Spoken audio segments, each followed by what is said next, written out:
E sobre esse assunto, a gente conversa agora com a infectologista Raquel Moarec, ela que é doutora, está aqui com a gente para poder trazer todas as informações, mais detalhes, tirar as dúvidas, inclusive, né? Doutora, boa noite para você, obrigada por estar aqui com a gente. Bom, o Brasil enfrentando essa epidemia de dengue, mas, doutora, não é bem a primeira vez que isso acontece. Eu acho que durante a pandemia, na verdade, a dengue ficou esquecida, se assim a gente pode dizer, porque a gente tinha a Covid ali tomando conta de todo o cenário.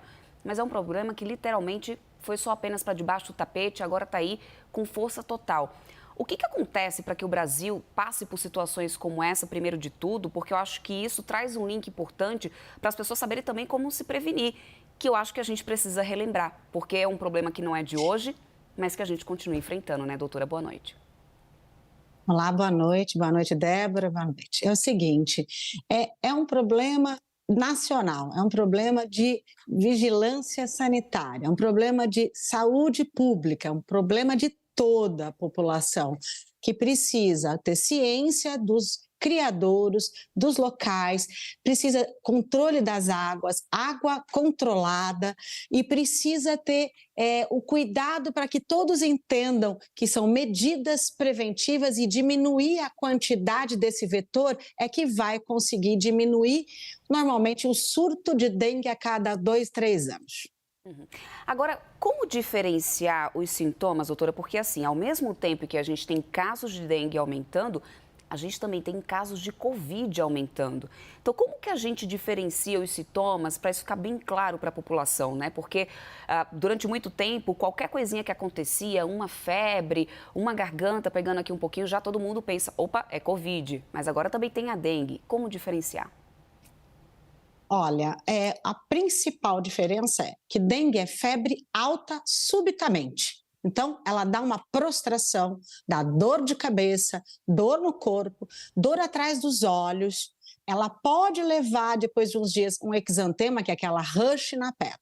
Covid não. Covid é principal, é uma febre um pouco mais baixa, tem prostração, mas ela dá sintomas respiratórios altos. Então, ela dá coriza, ela pode dar uma tosse, ela pode dar dor de garganta e dengue não dá dor de garganta. Então, o quadro respiratório alto é bem típico de Covid. O que nós temos que entender é que não é só Covid, tem gripe também. Então, a influenza está solta agora e a população ainda não se vacinou para a gripe. Então, essa diferença de gripe e Covid é testar. Você tem que fazer o seu exame e tem que buscar assistência, se não resposta rápida. E o risco da dengue hemorrágica? Porque a gente sabe que aí é onde mora o perigo, a gente também tem números de óbitos já aqui, e crescendo esse número de óbitos por causa da dengue aqui no Brasil, ainda existe também um risco alto com esse tipo agora também da dengue hemorrágica. Doutor, explica um pouco mais pra gente como diferenciar que é dengue hemorrágica e saber que a gente precisa ir para o hospital. Isso. Olha, dengue hemorrágica, ela pode acontecer na primeira vez que a pessoa pegou dengue ou quando a pessoa já está sensibilizada após 6, 7 meses que ela já teve uma dengue, ela voltar a apresentar algum quadro de contato com um novo subtipo. Então, quem teve dengue tem defesa permanente para aquele sorotipo, só que ele altera uma sensibilidade, ele altera uma resposta imune, que a hora que ele entrar em contato novamente com outro vírus, o outro subtipo da dengue, ele apresenta um quadro muito mais grave. Mas tem pessoas, de acordo com algumas comorbidades ou não controle ou não ter ciência do quadro, podem ter a dengue grave já na primeira vez que pega. Que jeito que precisa prestar?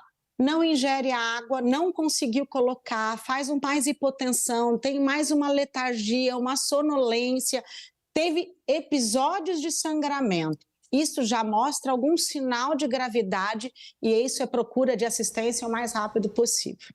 E é importante diferenciar também, né, doutora, porque a dengue, ao contrário da Covid, ela não tem a transmissão de pessoa para pessoa, certo?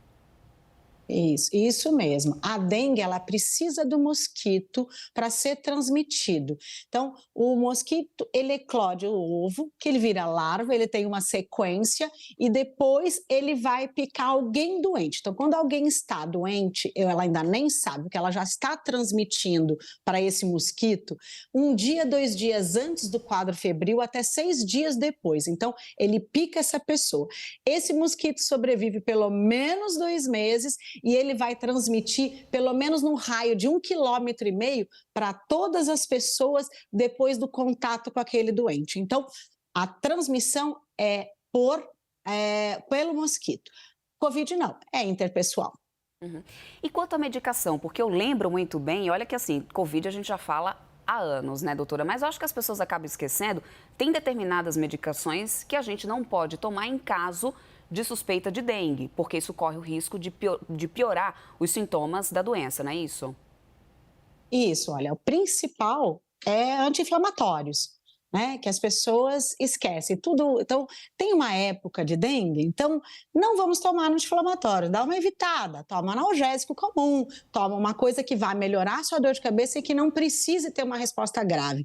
Porque o anti-inflamatório, ele ajuda a alterar a permeabilidade dos vasos e há uma possibilidade maior de sangramento pela hemoconcentração que ele apresenta. Uhum.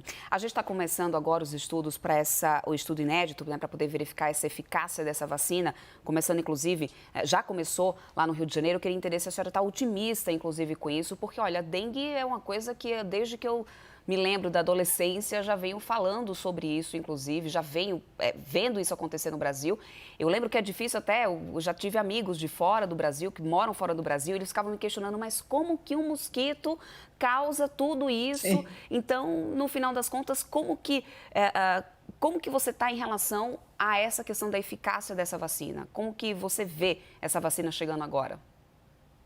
Então, a vacina, ela veio para ter mais uma medida de controle dessa doença. Então, a gente precisa vacinar a população como um todo. A vacina da Takeda, ela é feita em 2 doses. A proteção é a partir da segunda dose. Então, precisa ser feito rapidamente esse trabalho, verificar a eficácia, a taxa de resposta, para que a gente tenha uma vacinação ampla para toda a população brasileira. Não vai adiantar uma pequena parte, porque a gente está passando pelo surto e uma epidemia dentro de alguns estados do país, e é uma necessidade de a gente vacinar o maior número. É claro que as medidas de controle do vetor e de focos e criadores, ela não deixa de ter importância. Então, todas as medidas ajudam a diminuir a gravidade e as internações dessa dengue.